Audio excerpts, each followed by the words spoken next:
Good evening friends, welcome to my channel.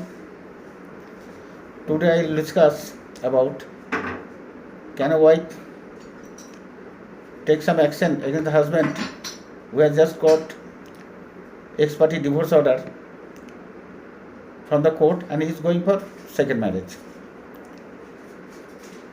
The wife can take some action which is as follows. Against the order, the wife may file an application before the court to set aside the ex parte order, of course within 30 days from the date of order, on the ground that